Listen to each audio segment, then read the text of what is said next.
Hey guys, welcome back to the channel. Just thought I'd do a quick video on the Jesse Kriel thing that's made some headlines. We've had obviously Gregor Townsend question it. You can hear what he says here. That goes from this incident. I'm going to play the incident now and then we'll go through some of them as well. But I think it's more just to talk about refereeing inconsistencies. And I think there's quite a bit we can talk about there this weekend. I'm under the, a lot of people don't agree with me. I understand there's a lot of talk about trying to take head clashes out of the game, but I think sometimes accidental head clashes shouldn't be red cards, especially if they're accidental. But I suppose where do you draw the line? But that's another debate for another day. But this weekend we had this incident from Jesse Kriel, and then I'm going to play you what Gregor Townsend said, and you tell me what you think, and then we'll talk about some of the other clashes as well. So here's the first incident. This has happened in the Scotland game. The box don't think it was worth a sighting. We haven't seen a sighting yet, and I must admit, when you look at the other angle, not the angle that's going around on social media, you start to wonder if they're not right on this one. Distance, clear line of sight, no drop in height, and he applies force. It's head on head. That's a red card. The way the game is refereed now, whether you like it or not, that is a red card. And we saw a very similar incident last night, which was given as a yellow, then upgraded in the bunker to a red. This is where... Here we slowed it down to half speed. You can see that Jesse comes in here. He is rather upright. It's a very awkward tackle. It's not a great tackle technique. And it looks like from this angle there is head contact made.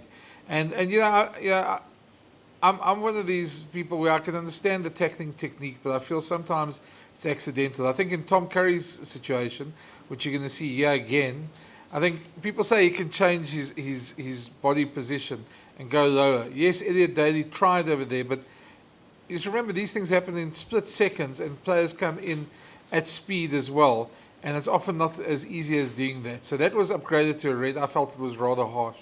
Now take a listen to what Gregor Townsend says here. And sorry guys, there's a lot of wind here in Gauteng today. But take a listen to what Gregor Townsend said when he's asked about it.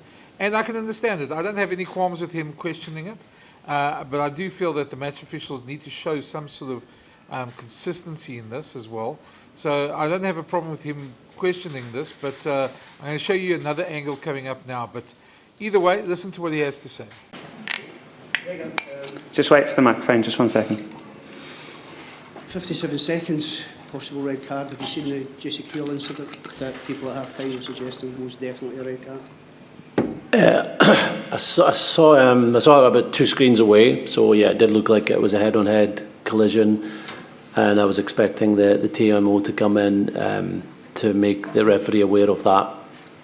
Could have been a game changer. Who knows? Who knows? If it had been a red card last night, a red card didn't help or didn't change the game much in terms of Argentina's favour. So who knows? Is that sort of referee inconsistency frustrating though? Yes. Yeah, and we had a promising attacking position outside the 22, and the TMO came in for. Which looked like a body check. Finn tried to get the ball, and it wasn't a traditional sort of tackle, but I didn't really know how that ended up being a penalty.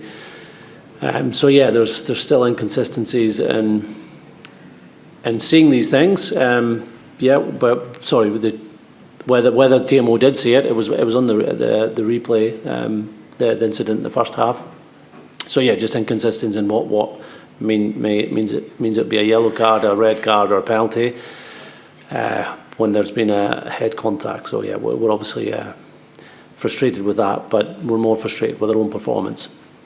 So now I'm going to show you it from another angle. So watch this angle. It comes there. It looks like Jesse makes contact with the ball first.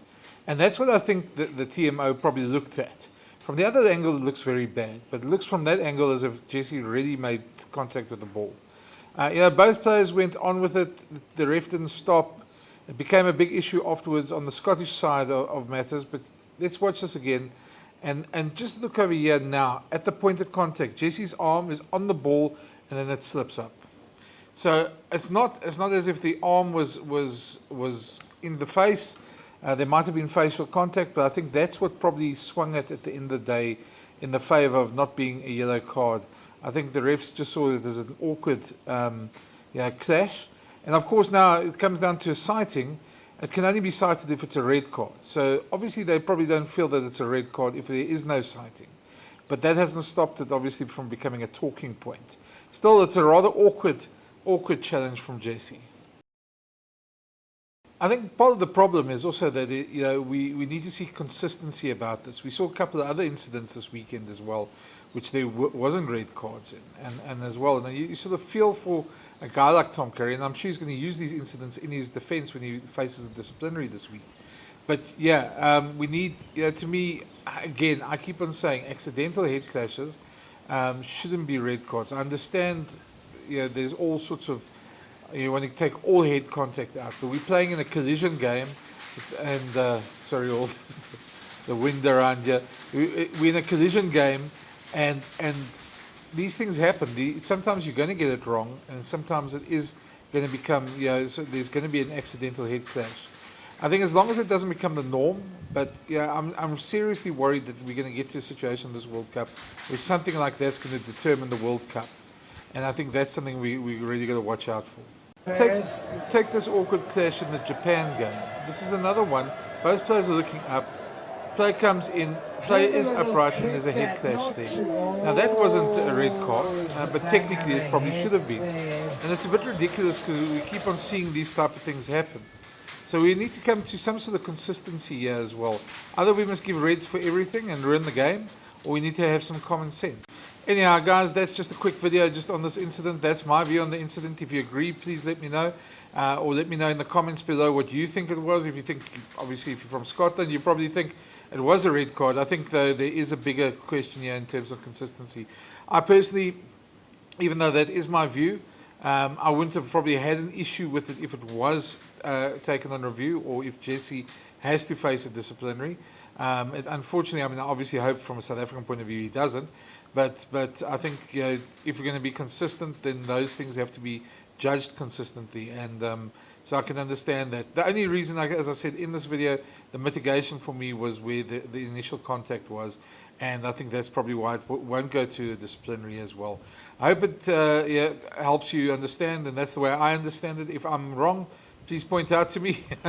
We all learn from this game, and this game does tend to humble us at times. But yeah, good chatting to you guys, and let me try and batten down the hatches here with all the wind. Chat to you soon.